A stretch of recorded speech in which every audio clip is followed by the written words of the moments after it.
The thing about sin is the fact that nothing is happening on the outside doesn't mean there are no spiritual implications against your soul.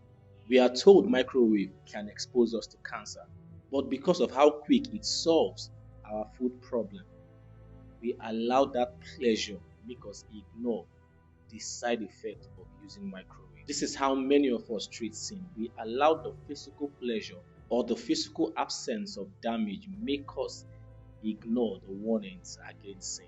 The Bible speaking in John chapter 8 from verse 31 to 34.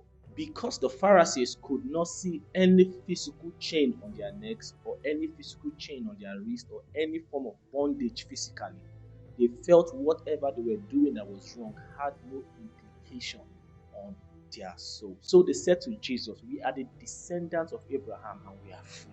So what freedom are you talking about?" And Jesus answered, "The fact that you are free physically does not mean you are free spiritually. As long as you deal with sin, sin has power over your soul and spirit." This is why a lot of us struggle with certain acts. We want to stop them, but we realize that it is easier to start those things but harder to stop. And we call them addictions, but spiritually they are not really addictions. They are called bondage of the soul. So when the Bible warns us against sin, the Bible is not just talking about the physical implication. In fact, there are many people that will do certain bad things and never really suffer anything physically. And if you look at those people, you might think the Bible isn't true.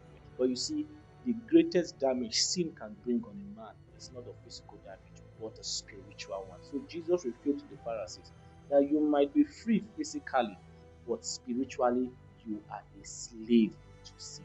And this is why it is important to run and flee from every loss, run and flee from every act of sin. Because even if that act of sin is offering you wealth, pleasure, satisfaction, title, position, and power, what it will take in exchange is your spiritual liberty.